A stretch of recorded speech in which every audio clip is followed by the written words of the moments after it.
சொந்தங்களே, வீடியோக்குள்ளே பார்க்கலாம். ஹாய் திவ்யா. மீட்டிங் எல்லாம் ஓகே தானே? புரிஞ்சுதா உங்களுக்கு? உங்ககிட்ட மட்டும் கேட்குறேன்னு தப்பாக எடுத்துக்காதீங்க. ஜஸ்ட்டு ஒரு கிளாரிஃபிகேஷன் தான். ஆல்சோ ஒரு நியூ ஜேர்னிஸ்லேருந்து ஒரு எஸ்எம்இ கன்வெர்ட் பண்ணலாம் அப்படின்னு சொல்லிட்டு யோசிச்சுட்ருக்கோம். This program also conducted in 3 months. So after 3 months performance base பண்ணி நியூ ஜேர்னிஸ்லேருந்து ஒரு எஸ்எம்இ கன்வெர்ட் பண்ண போகிறோம். ஸோ உங்களை தான் நான் சஜஸ்ட் பண்ணியிருக்கேன். ஆஸ் பர் தஸ் பர்ஃபார்மன்ஸ் லாஸ்ட் 3 weeks பர்ஃபார்மன்ஸ் வச்சு நான் உங்களை ப்ரிஃபர் பண்ணியிருக்கேன். பட் இருந்தாலும் நெக்ஸ்ட்டு 3 monthsோட பர்ஃபார்மன்ஸ் பேஸ் பண்ணி தான் நெக்ஸ்ட்டு பர்மனெண்ட் ஆக்கிட்டு நெக்ஸ்ட் டைம் எஸ்எம்இஸாக கன்வெர்ட் பண்ணலாமா அப்படின்னு சொல்லிட்டு யோசிக்கிறாங்க. ஸோ அதுக்கு உங்களோட க்ரியேட்டிவ் ஐடியாஸும் ஒரு வித காரணம் தான். அண்ட் வேறு மீட்டிங்கோட இன்விடேஷன் லிங்க்லேயே உங்களுக்கு வந்து அக்னாலேஜ்மெண்ட் அண்ட் அட்டாச்மெண்ட்ஸும் இருக்கும். ஸோ அதை ஃபில் பண்ணிவிட்டு எனக்கு ரீசெண்ட் பண்ணுங்கள். வேறு ஏதாவது க்ரியேட்டிவ் ஐடியாஸ் அண்ட் சஜஷன்ஸ் இருந்தாலும் அதையும் அட்டாச் பண்ணுங்கள். வேறு ஏதாவது டவுட்ஸ் இருக்கா? No, Shakti, I'm all okay. Yeah, I have one query about the new project. So I will send you the attachments with that query too. ராஜா, அது என்ன கோரின்னு பார்த்து clarify பண்ணிவிட்டு அதோட டீட்டெயில்ஸ் எனக்கு மெயில் பண்ணுங்கள். நெக்ஸ்ட்டு ப்ரீவியஸ் ப்ரோக்ராம்ஸோட conclusions and final அவுட்புட்டும் வந்து எனக்கு ரிப்போர்ட்டை சப்மிட் பண்ணியிருக்கணும். And we have a meeting with that clients. So நம்ம அதை வந்து கிளைண்ட் கிட்ட ப்ரொடியூஸ் பண்ணணும். நெக்ஸ்ட் மீட்டிங்கில் நம்ம ஏப்பன் மீட்டிங் அரேஞ்ச் பண்ணிட்டு உங்களுக்கு அந்த மீட்டிங் லிங்க்ஸ் வந்து டீனா உங்களுக்கு சென்ட் பண்ணுவாங்க. Okay, is that clear? Sure Sakthi. Previous programs and எல்லாமே வந்து டீபக்கிங் எல்லாம் ஒர்க் முடிஞ்சிச்சு. கன்க்ளூடட் அவுட்புட்ஸும் வந்து நமக்கு கிடச்சிருச்சு. So no issues. Reports already ரெடியாக தான் இருக்குது. நான் உங்களுக்கு சப்மிட் பண்ணிடுறேன் த்ரூ ஒன் மெயில். கிளைண்ட் கிட்ட ஒரு வெரிஃபிகேஷன் கேட்கணும். Client if I approved that programs so we will proceed it. Okay Raja. Divya, நீங்கள் வந்து இந்த ஃபைனல் அவுட்புட் கிளியராக இருக்கா அப்படின்னு சொல்லிட்டு நீங்கள் ரன் பண்ணி செக் பண்ணுங்கள். If that any error accord so report பண்ணுங்கள் ராஜா கிட்ட. ஸோ 1 or 2 times வந்து ரன் பண்ணிவிட்டு பாட்டில் வேறு ஏதாவது இஷ்யூஸ் இருக்கா அப்படின்னு சொல்லி செக் பண்ணுங்கள்.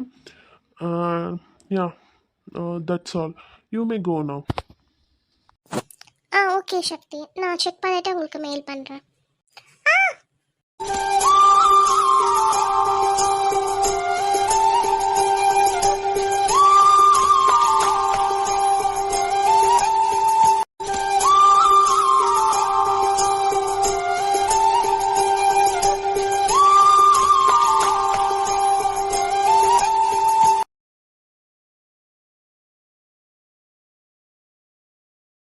ஐயோ ஓகே திவ்யா, அடி எதுவும் பண்ணல? யா சக்தி, ஐம் ஃபைன். சாரி, தெரியாமல் கால் ஸ்லிப் ஆகிடுச்சு. நான் வரேன். இவ்வளோ தைரியம் இருந்தால் என் ஆளையும் கொட்டி பிடிச்சிருப்போம். அது மட்டும் இல்லாமல் இவ்வளோ வச்ச கொண்டு வாங்காமல் பார்த்துட்ருக்கோம். சே, இன்னைக்கு இருக்குது அவளுக்கு. வேணும்னே வந்து பில்றான். இவளை தனியாக பார்த்து கவனிச்சுக்கிறேன். சக்தி சக்தி, நான் போகிறேன். எனக்கு கொஞ்சம் ஒர்க் இருக்கு. நான் முடிச்சுட்டு உங்களுக்கு மெயில் பண்ணுறேன். ஓகே ராஜா, நீங்கள் மெயில் பண்ணுங்க. யூ மே கோ.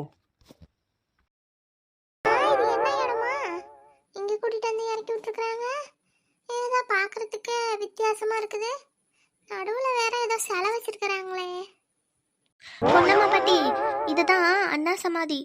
அறிஞர் அண்ணா இருக்காருல்ல, அவரோட சமாதி தான் இது. இதுக்கு பக்கத்தில் தான் எம்ஜிஆர் சமாதி, ஜெயலலிதா அம்மா சமாதி எல்லாம் இருக்குன்னு சொல்லியிருக்காங்க. அடுத்தது அங்கே தான் போக போகிறோம். அப்புறம் பீச்சுக்கு கூட்டிகிட்டு போவாங்க. இங்கே தூரத்தில் தெரியுது பார்த்தீங்களா? அங்கே கூட்டிகிட்டு போவாங்க. பார்த்து வாங்க என்ன. சமாதியா?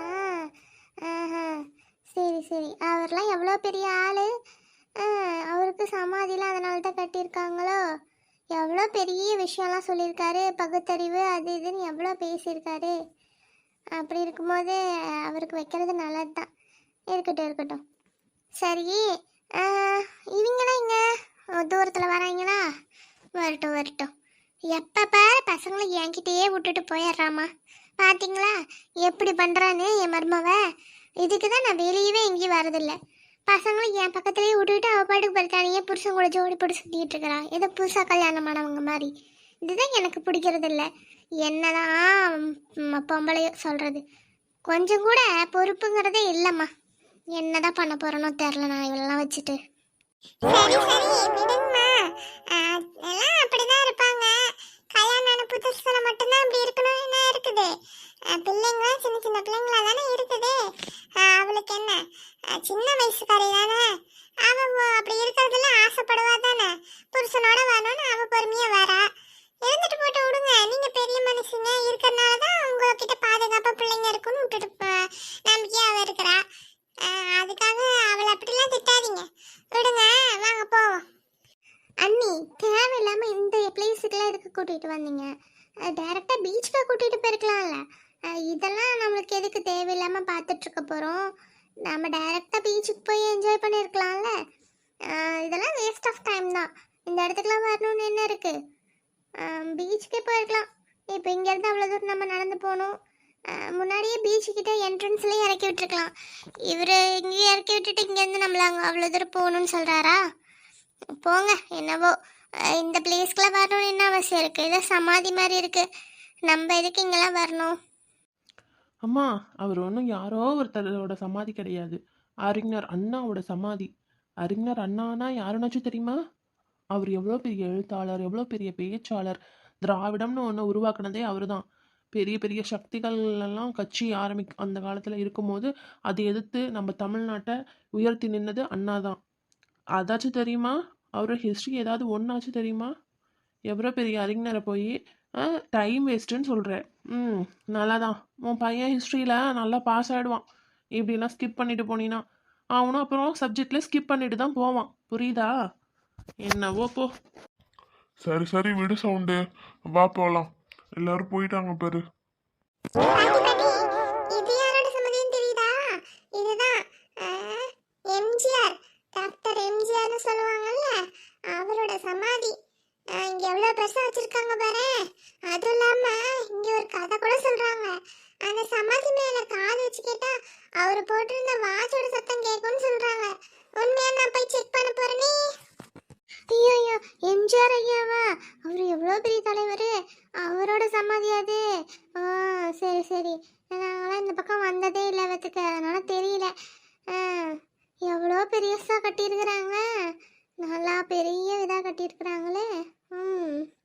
சரி சரி, நல்ல பீச் ஓரத்துலேயும் வச்சுருக்குறாங்க. நல்லது தான். அவரெல்லாம் எவ்வளோ பெரிய தலைவர். எவ்வளோ அவரோட இறப்புக்கெல்லாம் நானே அழுதேன். எவ்வளோ சங்கடமாக இருந்துச்சு தெரியுமா? எத்தனை வருஷம் எங்களை ஆட்சியெலாம் பண்ணார். நல்ல ஆட்சி தான். அவர் ஆட்சியும் நல்லா தான் இருந்தது. அதுக்கப்புறம் அப்படியே ஸ்ட்ராங் லேடியாட்டம், அயன் லேடியாட்டம் ஜெயலலிதா அம்மாவும் ஆட்சி படு பயங்கரமாக இருந்தது. நல்லா பண்ணுச்சு அந்த அம்மாவும். செத்து போயிடுச்சு. சரி சரி, அவங்களோட சமாதி தானே அது? ஆமாம் ஆமாம். எனக்கும் எம்ஜிஆர்னா அப்படி பிடிக்கும். அவருக்கு தான் பார்த்து பார்த்து அப்படி செஞ்சார் மக்களுக்கு. அவ்வளோ நல்லது செஞ்சுருக்காரு. அதுக்கப்புறம் வந்து அந்த ஜெயலலிதா அம்மாவையும் சும்மா சொல்லக்கூடாது. நல்ல அம்மா தான், நல்லா செஞ்சுது. நிறைய திட்டங்கள்லாம் கொண்டு வந்துச்சு. என்ன பண்ணுறது, பாதிலேயே இறந்துச்சு. சரி வாங்க போவோம். ஐயோ அப்பா, என்ன பெருசாக இருக்குது கடல். அப்பா பயமா இருக்குது பார்க்கறதுக்கே. அலை என்னமா சீறிக்கிட்டு வருது. டே எங்கெல்லாம் குதிக்காதடா, இங்கே இருடா பையன். சிண்டு, வேற எதுவும் பண்ணிவிடாதடா. உங்கள் அம்மா வேற அங்கே நின்றுட்டு கிடக்கிறா. உங்கள் அம்மாக்காரி உங்களை கண்டுக்கவே மாட்டிக்கிறாடா. விட்டுட்டு போயிடுறா என்கிட்ட. இந்த பையன் அடக்க முடியுது அந்த பையனை வச்சுக்கிட்டு. சிண்டு, அமைதியாக நில்றா, இங்கே போவாதடா, பயமாக இருக்குது. எவ்வளோ பெருசாக இருக்குதம்மா யாழை. அம்மா அப்பா பயமாக இருக்குது. இறங்குனதுக்கே பயமாக இருக்குதே. அப்பா சீறிக்கிட்டு வருதே. அழகாகவும் இருக்குது. அழகுல தான் ஆபத்து இருக்குதுன்னு சும்மாவா சொன்னாங்க? அந்த மாதிரி தான் இருக்குது பார்க்கும்போது. ஏங்க சூப்பரா இருக்குதுல்ல? கடல் பார்க்கறதுக்கே அவ்வளோ அழகா இருக்குதுல்ல? வாங்க வாங்க, கால் நனைக்க போலாம். ரொம்ப அழகா இருக்குது பார்க்கறதுக்கு. வேணாடி பிரியா, இங்கே உட்காரலாம். கொஞ்ச நேரம் உட்காந்து கடலை நல்லா ரசிக்கலாம். நல்லா காத்தடிக்குது பாரு. அப்படியே ரசிச்சுட்டு கிளம்ப போற நேரத்துக்கு கொஞ்ச நேரம் வேணா போய் நினைச்சுக்கலாம். என்ன சொல்ற? இப்பவே நினைச்சா ஃபுல்லா மண்ணாயிராது, மண்ணெல்லாம் ஒட்டும்ல. அட போங்க, இப்பவே போய் காலை நினைச்சாதான் நல்லா இருக்கும். அப்பதான் நல்லா அடிக்கிற காத்துக்கு சீக்கிரமா துணி எல்லாம் காயும். நானே என்னடா இன்னொரு செட்டு துணி எடுத்துருந்தா இங்கேயே துவைச்சு குளிச்சிருக்கலாமான்னு நினைக்கிறேன். என்ன பெருசா இருக்குது. ச்சே, இந்த மாதிரி மட்டும் கடலை நம்ம ஊர்ல இருந்துச்சுன்னா தண்ணி பஞ்சமே இல்ல போங்க. வேணுங்க போதெல்லாம் வந்து துணி துவைச்சுக்கலாம்ல. எங்க வந்தாலும் உன் புத்தி மட்டும் போதா பாரு. இங்கெல்லாம் துணியெல்லாம் துவைக்க விட மாட்டாங்கடி. அங்க பாரு போலீஸ்காரங்க நிக்கிறாங்க தெரியுதா? அவ்வளவுதான் லத்தி வச்சு அடிச்சு விரட்டிடுவாங்க. மெண்டலாட்ட பேசிக்கிட்டு கிடக்கா. வா போய் காலை நினைப்போம். ரம்யா, இங்க பாருடி. ஏய், அம்மா இருக்காங்க, எல்லாரும் இருக்காங்கல்ல, அமைதியா இருங்க. நான் போய் கடல்ல விளையாட போறேன். கூப்பிட கூப்பிட ஒண்ணுமே கேட்காத அவளாட்டம் போயிட்டு இருக்கிறத பாரு. இருக்குதுடி உனக்கு ஒரு நாள். உங்கள் அம்மா பார்த்தீங்களா என்னை எப்படிலாம் திட்டிகிட்டு இருக்காங்கன்னு. கேப் கிடைக்கும் போதெல்லாம் என்னை திட்டிகிட்டே இருக்கிறாங்க. நல்லா இருக்காது சபரி, சொல்லிட்டேன். பொழுதனைக்கும் இதே மாதிரி பண்ணிட்டு இருந்தாங்கன்னா அப்புறம் நான் திருப்பி நல்லா பேசி விட்டுருவேன். உங்களுக்காக மட்டும்தான் நான் அமைதியாக இருக்கேன். பசங்களை அவங்க தான் வச்சுக்கிறேன் அப்படின்னு சொல்லி அவங்க தான் கைப்பிடிச்சி கூட்டிகிட்டு போனாங்க. என்னாலலாம் தனியாக வர முடியாது, நீயும் உன் புருஷனும் போன்னு சொல்லிட்டு. இப்போ என்னவோ நான் அவங்கள தனியாக விட்ட மாதிரி, பசங்களை அவங்கக்கிட்ட விட்ட மாதிரி என்னென்ன பேச்சு பேசுகிறாங்க பார்த்தீங்களா? அங்கே இருக்கும்போது அப்படி தான் பேசுனாங்க, இங்கே வந்து அப்படி தான் பேசுகிறாங்க. இதெல்லாம் நல்லா இல்லை, பார்த்துக்கோங்க. விடுமா சவுண்டு, அவங்க அப்படிதான் நமக்கு தெரியும்ல. கொஞ்ச நாள் பொறுமையா இரேன். விட்டுரு, அவங்க அப்படிதான் நமக்கு தெரிஞ்சு போச்சு. இதுக்கு மேல அவங்க கிட்ட போய் என்ன பேசி ஆக போகுது? வா, பசங்களாம் பேர் போய் விளையாடுறாங்க, நம்மளும் போவோம். பீச்சில் கொஞ்ச நேரம் கால் நினைப்போம். வாமா. என்னங்க என்னங்க, எனக்கு பயமா இருக்குது. நானும் இறங்க மாட்டேன். ரொம்ப சரிவா இருக்கிற மாதிரி இருக்குது. என்னை விட்டுட்டு போகாதீங்க, இருங்க. அட என்ன ரங்கு நீ, வா நான் கை பிடிச்சி கூட்டிகிட்டு போகிறேன். இதுக்கு போய் பயந்துக்கிட்டு இதில் போய் என்ன இருக்குது, வா கையை பிடிச்சி கூட்டிகிட்டு போகிறேன், வா. ஏய் ஜாலி ஜாலி, பீச்ல சூப்பரா இருக்குது. மம்மி சூப்பரா இருக்கு பாருங்க, நல்லா இருக்கு. ஹலோ, திவ்யா, நாங்க ஊர்ல இருந்து வந்துட்டோம்டி. இதா இங்கதான் காலையில தான் தீம் பார்க்குன்னு கூட்டிட்டு போனாங்க. இப்பதான் இங்க மெரினா பீச் தான் கூட்டிட்டு வந்திருக்காங்க. இங்கெல்லாம் எல்லாரும் தான் இருக்காங்க, சுத்தி பார்த்துட்டு இருக்கோம். அதான் நாளைக்கு உன்னை பார்க்க வரலான்ட்டு இருக்கேன். நாங்கள் எங்கே போகிறோன்னு சொல்கிறோம். நீ லீவு போட்டு வந்துடுறியா? அதுக்கு தான் ஃபோன் பண்ணேன், சொல்லிடலான்ட்டு. என்ன சொல்கிற? சரி சரி. ஆ ஆ அப்படியா, சரிம்மா. அப்போ நாளைக்கு நான் என்ன பிளேஸ்ன்னு சொல்கிறேன், நீ வந்துரு என்ன? சரி, அப்போ நான் வச்சிட்றேன். யாரும்மா? அக்காவா? என்ன சொன்னா? எப்படி இருக்காளாம்? பேசிட்டியா? எப்போ நம்மளை பார்க்க வராளாம்? ஆமாடி, அவகிட்ட தான் பேசினேன். அதான் நாளைக்கு நம்மளை பார்க்க வரேன்னு சொல்லியிருக்கால. நம்ம எங்கே போகிறோம் பிளேஸு அங்கே சொல்லிட்டோம்னா அங்கே அவள் நேரம் வந்துடுவா. அதுக்கு தான் ஃபோன் பண்ணியிருந்தேன். ரோஸ்லின்னு வருவாளுன்னு தான் நினைக்கிறேன். என்னக்கா ரோஸ்லின் எதுவும் சொன்னாலா? நான் ரோஸ்லின்கிட்ட பேசல, பார்த்துக்கோங்க. திவ்யா கிட்ட தான் பேசினேன். 2 பேரும் சேர்ந்தாப்புல தான் வருவாளுங்கன்னு நினைக்கிறேன். சொல்லியிருக்கிறேன். நாளைக்கு நம்ம எங்கேயாவது ஒரு இடத்துக்கு போகிறோம்னா அங்கே சொல்லிட்டோம்னா அங்கே வந்துடுவாங்க. என்ன சொல்கிறீங்க? நம்மளும் பார்த்த மாதிரி இருக்கும்ல. ஆமாம் ஆமாம்மா, சரி மராஜி, அதுதான் சரியா இருக்கும். நம்மளால தனியாலாம் இவங்களை விட்டுட்டு போய் பார்த்துட்டு வர்றது கஷ்டம்தான். அவங்கள வர சொல்றது தான் நமக்கு கரெக்டு. அவங்களும் நம்மளோட வந்த மாதிரியாச்சு, நம்மளும் பார்த்த மாதிரியாச்சு. சரிம்மா சரிம்மா. என்னடா சந்தோஷே, நாளைக்கு அவங்களாம் வராங்க. பாப்பா அவங்க வந்தாலுங்கன்னா அவங்களே பார்த்துட்டு நம்ம கொண்டு வந்திருக்கிறோம்ல பொருளெல்லாம் அதெல்லாம் எடுத்து கொடுத்துடணும். மறக்காம எனக்கு ஞாபகப்படுத்தேன்னா, மறந்து போயிடாத. சரிம்மா. என்ன அந்த முறுக்கு சீடெல்லாம் என்னமோ சுட்டு வச்சுட்டு இருந்தீங்க, அதுதானே? உன் பொண்ணுக்குன்னா மட்டும் ஸ்பெஷலாக பண்ணிடுவேன். சரி சரி. அந்த ரோஸ்லின்னு வராலாமா? சரி, நாளைக்கு நான் எல்லாம் உனக்கு ஞாபகப்படுத்துகிறேன், எடுத்து வைக்கிறேன். அப்புறம் வாங்க, கூப்பிடுறாங்க. அவ்வளோதான், எல்லா பிளேஸும் சுற்றியாச்சு. நம்ம இன்னைக்கு போய் ஹோட்டலில் ஸ்டே பண்ணுறது தான். எல்லோரும் போகலாம் வாங்க. டைம் ஆயிடுச்சுல்ல.